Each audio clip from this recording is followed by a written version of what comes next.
Hello everybody, and welcome back to the channel. So I've got a quiet group today, just these two, and they're both rescues. One of them's on a long line. She does get a little bit distracted from time to time, and the other one is on my own rescue shepherd.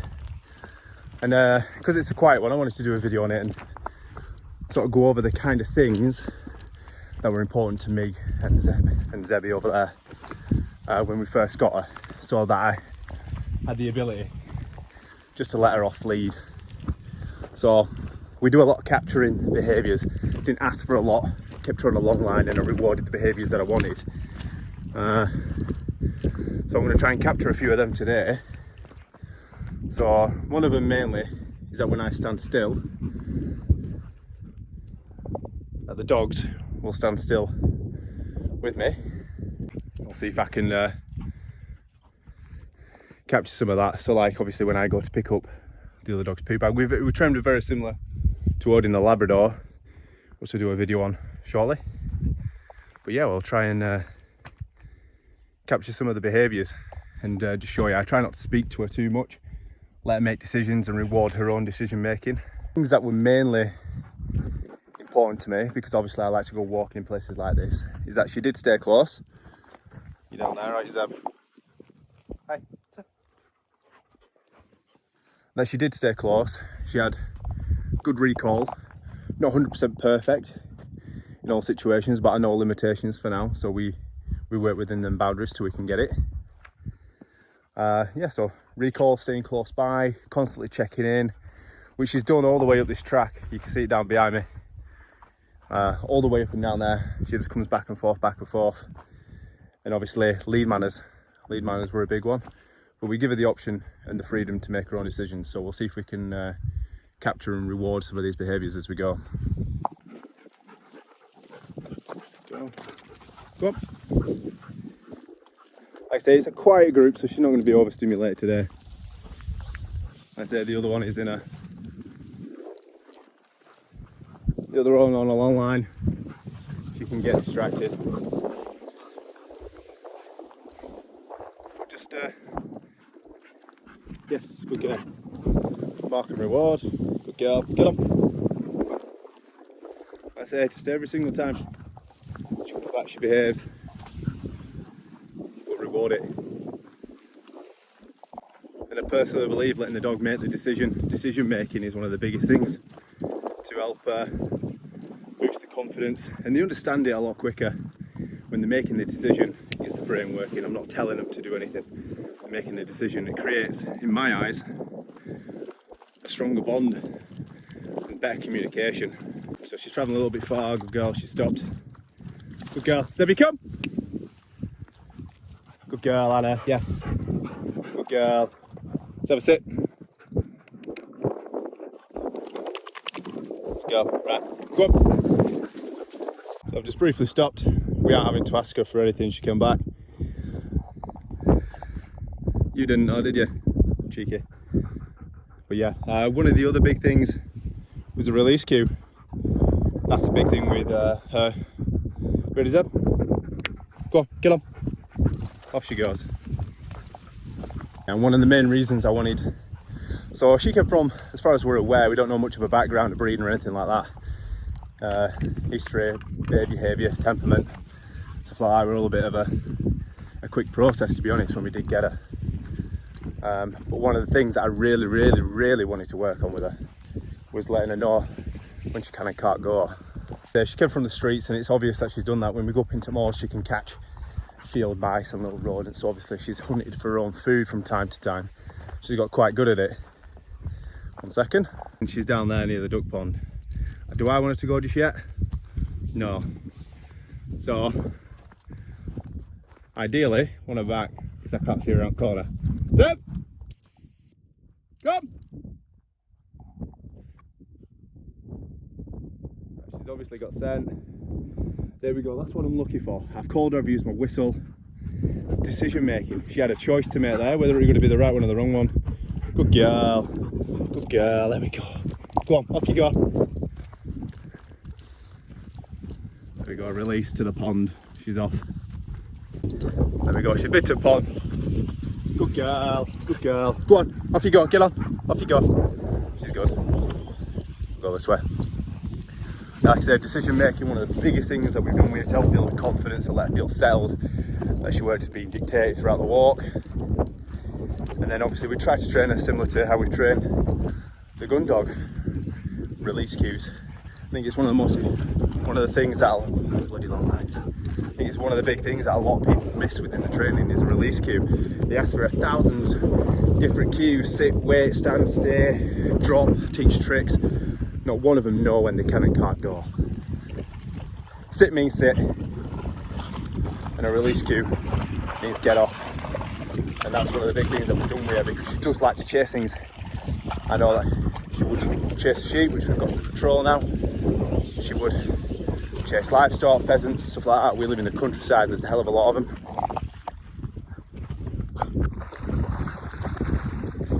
There's a hell of a lot of things like that. So release cue under small prey and things like that, getting that under control. One of the biggest things for us to overcome with Zeb, which she's got there. She's a good girl now. And another thing while I'm thinking about it is directional changes. First we had to get her to sort of pay attention to us, like the focus was on me on our walks.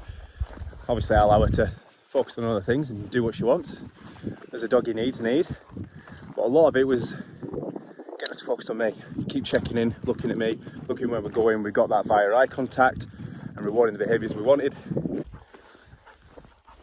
Yeah, and focusing on directional changes, getting her to just to follow me, check in, look. We built that up from eye contact, just showing her where we want to go. But I wanted to be able to just run off, have a look where I am, like that, and then just keep following me. That were a big thing for her, keeping her focus on us.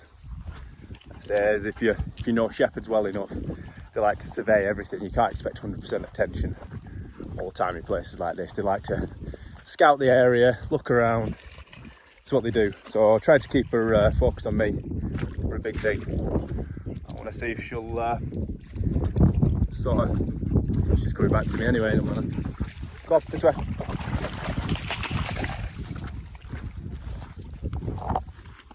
Cool. Fuck. That's it. A little bit of distance, a little bit checking around. She's always in the vicinity. Sometimes she goes a little bit far. Curiosity gets the better of her. She's come a long way. We've had her just over a year now. And obviously she's come from absolutely no training whatsoever. Like there were nothing from her. We didn't even exist at the start.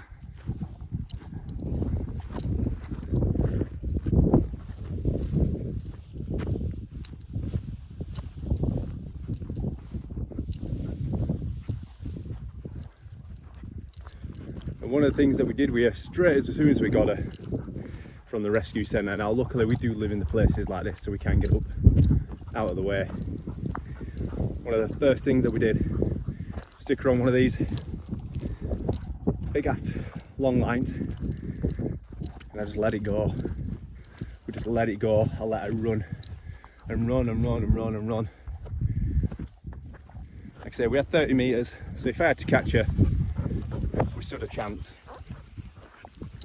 But the idea was she'd gone through a lot to get here, long plane ride, big journey, 14-hour drive to get her back. You know, big thing was for us, get the energy out, let her understand that she's got freedom. You know, she's not cooped up. Get the energy out, and as soon as she started displaying like a little bit of behaviour coming towards me, we just rewarded that behaviour and we built it up from there.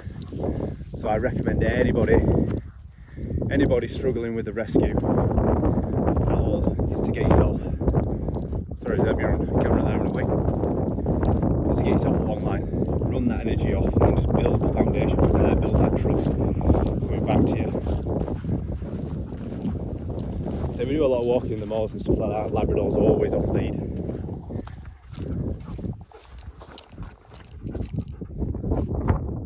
Good girl. Oh, good girl.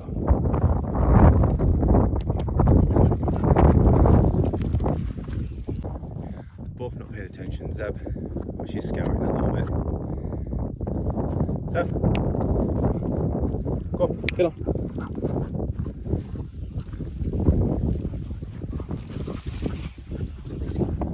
Right, directional change.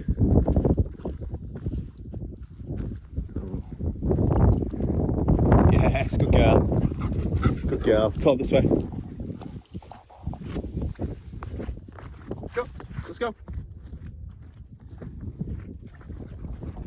Go. Obviously, good girl has become a reward cue for her. Every time we say it, she's like, oh, can I have a treat?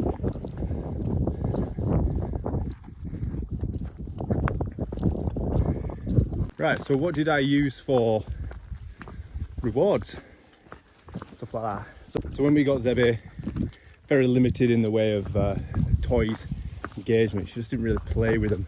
She did sometimes in the house, but outside she was too overstimulated and she didn't really. You're a good girl.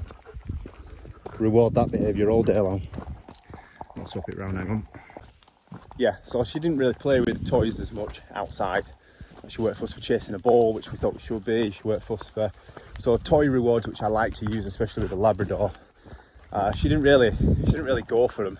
Like, you know, that weren't a good reward marker. Luckily, I don't like to use food all the time, but food were her motivator. And if I had some chicken, a piece of sausages, or a little bit of cheese on me from time to time, it made that, she built that engagement. I had something of value to her. Now, yes, I should be the centre and the value to her, which I am, which I don't take treats all the time. We phased them out. They got them as a reward occasionally. So when she got closer, she started really enjoying the fuss and the play. So I fussed and played. You know, every time she came back, I give her a good fuss and an ear scratch, which she loved. So I started to become the centre, not my food pocket. Became the centre of attention. But we had to start somewhere, and luckily, like I say, because she was food motivated, and she did like food, obviously. Starving. When she first arrived, having that high value treat in my pocket was an absolute winner to her. It helped build that engagement, and I had something of value to her. Now, the tricky thing with this is where the issue lies is that Zeb, out there. Wait, Zeb. That's a sheep field. Is that, and they've left the fence over. So threshold training we'll go over another time, but yeah, obviously she wanted to go in there and smell, but boundaries.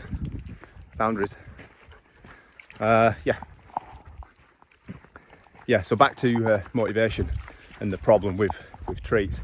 I'm fully aware what some people seem to forget when it comes to training fairly high driven dogs is that the chicken, the sausage and the food that I've got in my pocket, in the reality of a situation, regardless of how well I've conditioned it, will not stop her from chasing a sheep. We've got it out, we've got a recall, so she does come back, but will it stand up every single time? I don't think it will. I just don't think it will.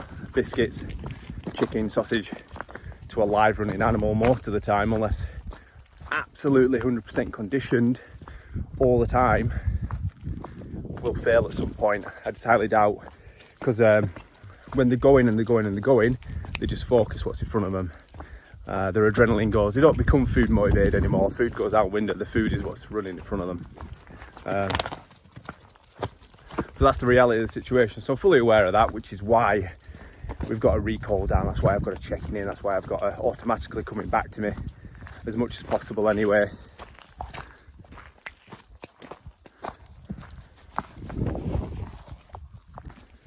But you'll never, if you get caught out, if they're somewhere they're not supposed to be, or if they've hopped over a wall, you want to prepare for that.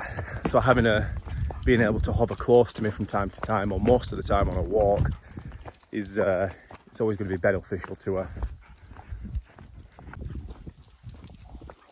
So yeah, so that's it for the walk. We've had a hell of a run. The They're both pretty calm now. This is where training comes in a lot easier because they're tired and they're willing to pay attention a little bit more. So yeah, the walk's over now. We only get an hour. We've gone a little bit over this time though. But yeah, that's sort of what we've done. If anybody were wondering or curious or looking for guidance on how to work with their rescue and what they should be doing, and I honestly think long line freedom, guidance and building boundaries and letting them make decisions and rewarding the correct decisions and building confidence up is definitely the way to go. So yeah, so that's it for this one. What we got next after this, got some training with a Labrador, so we'll dive into that next.